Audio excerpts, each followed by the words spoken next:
Bem-vindos! Hoje a gente vai fundo num período que, olha, mexeu mesmo com as bases do pensamento ocidental. A chamada Época da Razão, ali mais ou menos entre 1648 e 1789.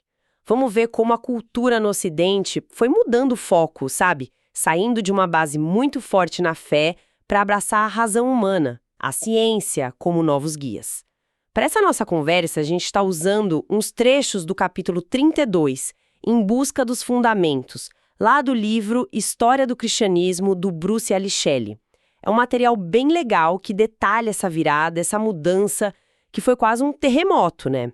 E a nossa ideia aqui é entender não só como essa época desafiou os dogmas religiosos que estavam aí há séculos, mas também como ela acabou plantando as sementes do secularismo moderno e por que essas ideias de tanto tempo atrás ainda batem tão forte na nossa realidade de hoje. Bom, vamos começar a abrir esse pacote. Se a gente comparar com a reforma que veio antes, qual foi a principal diferença dessa época da razão? Então, essa é uma distinção chave, né? A reforma, ela foi uma briga, digamos, dentro do cristianismo. O debate era sobre qual o caminho certo para a salvação, qual a interpretação correta, a prática verdadeira. Já a época da razão, ela começou a fazer uma pergunta um pouco mais radical, talvez. Tipo, será que a ideia de uma religião baseada no sobrenatural ainda faz sentido? Aí entram a ciência, com aquelas descobertas incríveis, e a própria capacidade de pensar do ser humano, a lógica.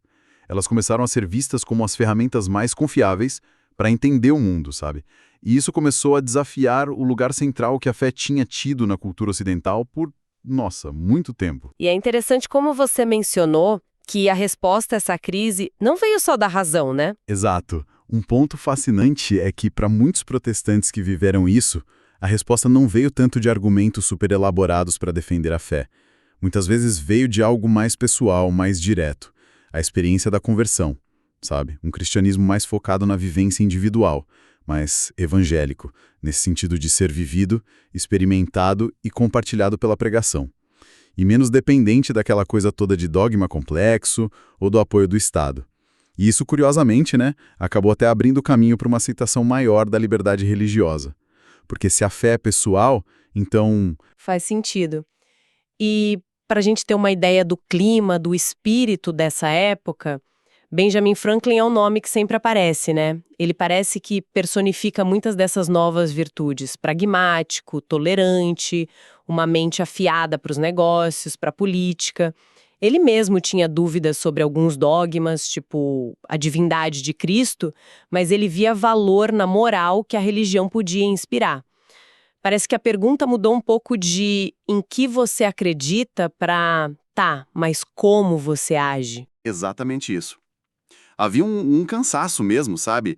Uma aversão muito clara ao que eles viam como fanatismo religioso. Isso era a herança direta daquelas guerras religiosas terríveis que tinham acontecido antes, né? Que deixaram a Europa em frangalhos. Ninguém queria mais aquilo.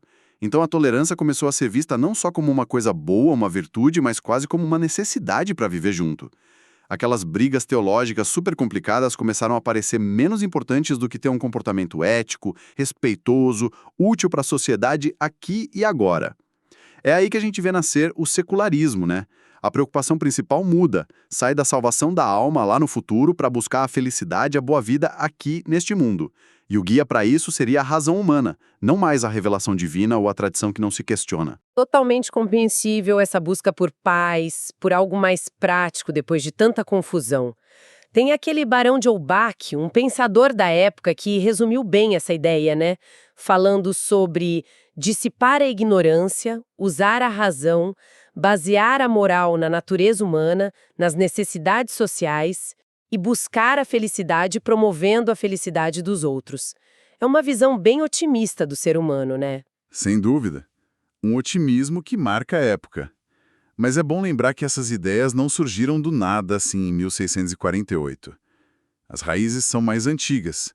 A Renascença, lá atrás, já tinha feito aquele resgate dos valores da antiguidade clássica, greco-romana, com uma força muito grande no humanismo, na celebração do potencial humano.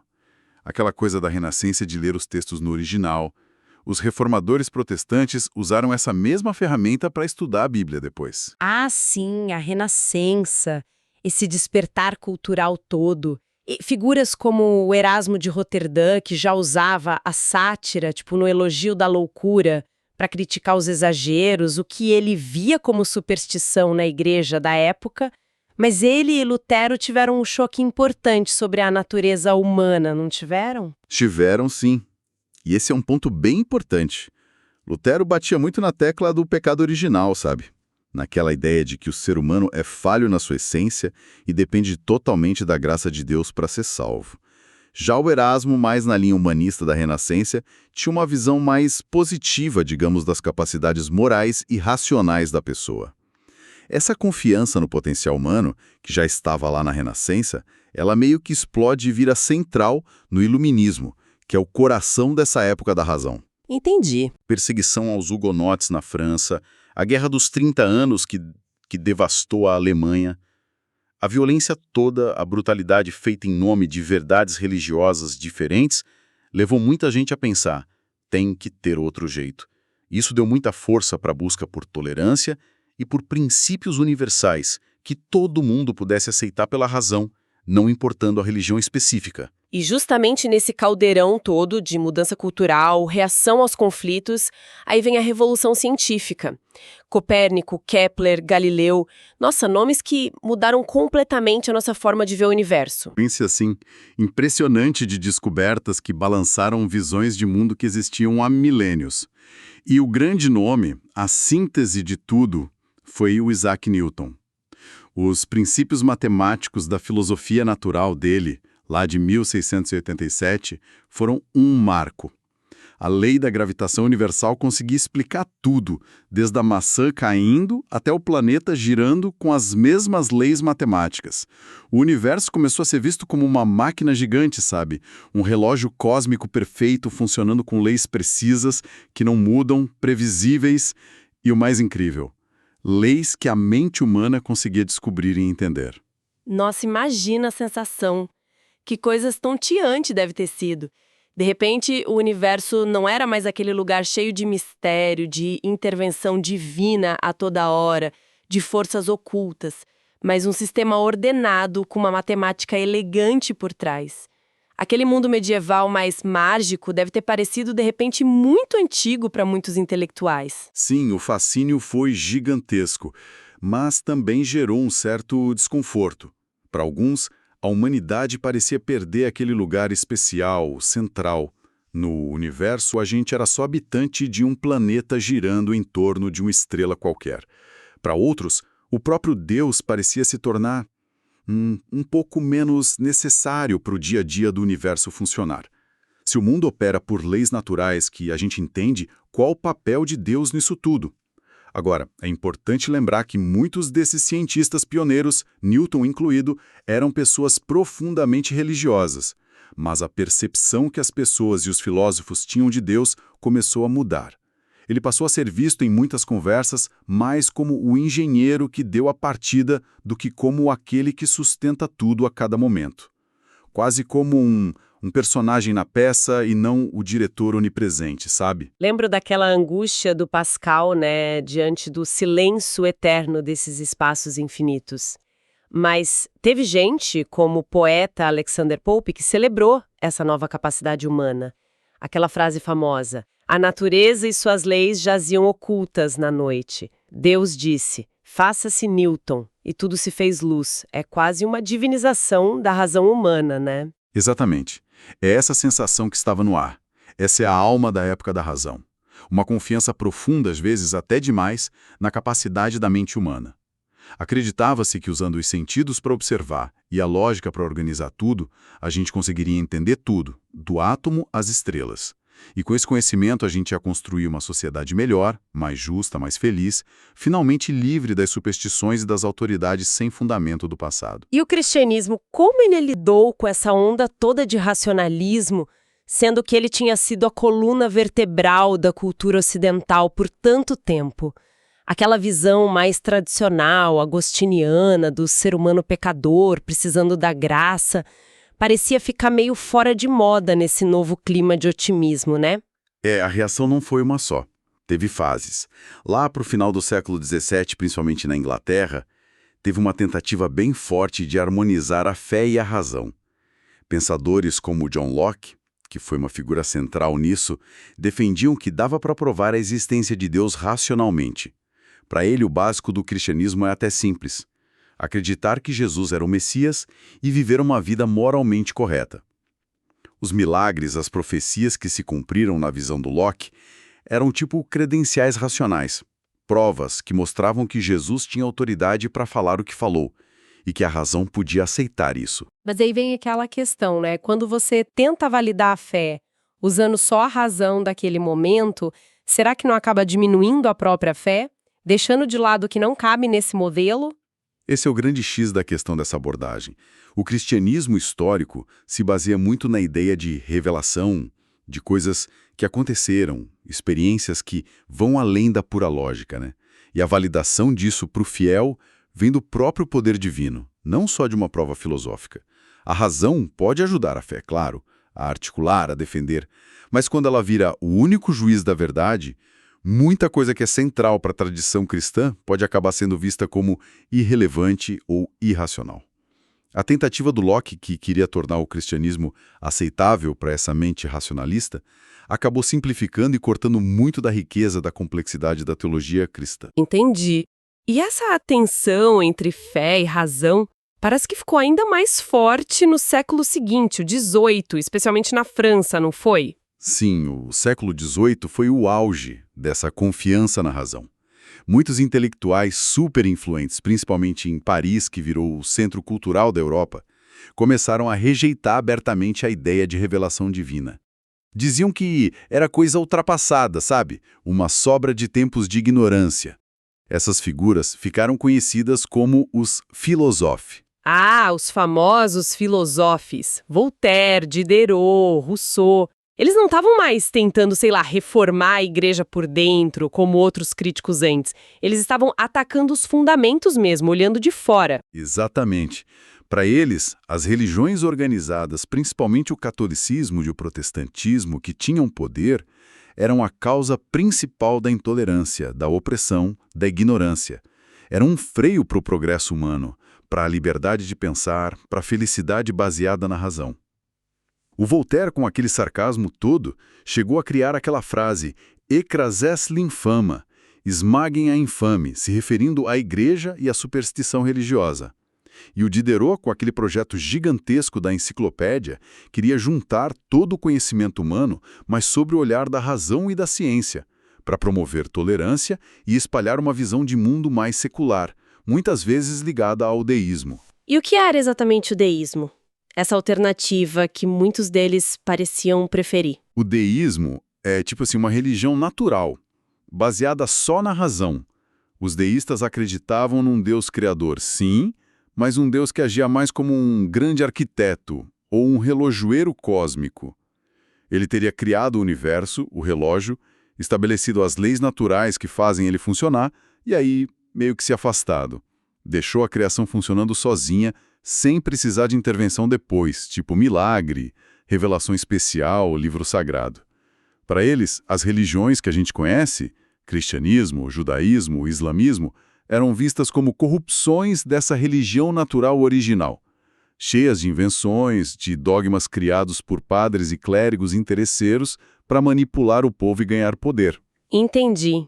Então a ideia era um Deus criador, mais distante, impessoal, que não se mete mais, e a Bíblia, ou qualquer livro sagrado, só serviria na parte moral que a razão universal já concordava.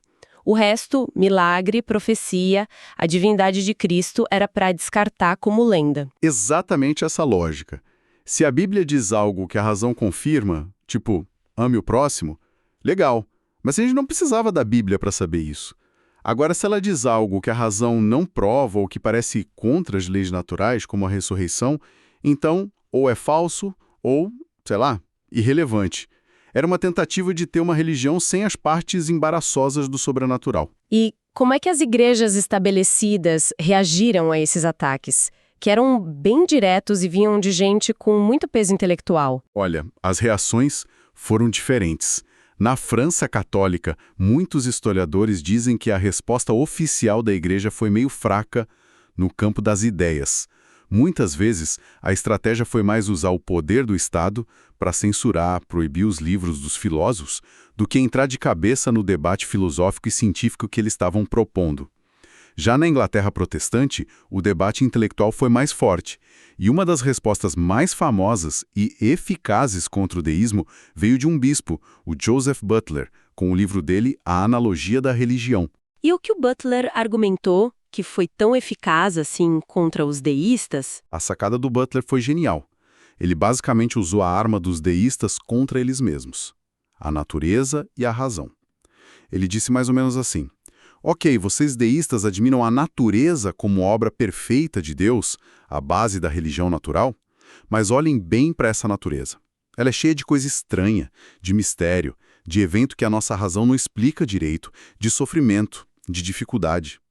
Então, se o livro da natureza, que a gente observa direto, já tem tanta coisa difícil e obscura para a nossa razão, por que a gente deveria esperar que o livro da revelação, a Bíblia, que fala de coisas ainda mais profundas sobre Deus, sobre a eternidade, fosse totalmente simples, lógico, sem mistério nenhum para nossa cabeça limitada? O Butler argumentou que a razão humana lida muito mais com probabilidade do que com certeza absoluta. E se a gente toma decisão importante na vida com base em probabilidade, por que não fazer o mesmo na religião? Na clareza e na suficiência da razão. Faz sentido.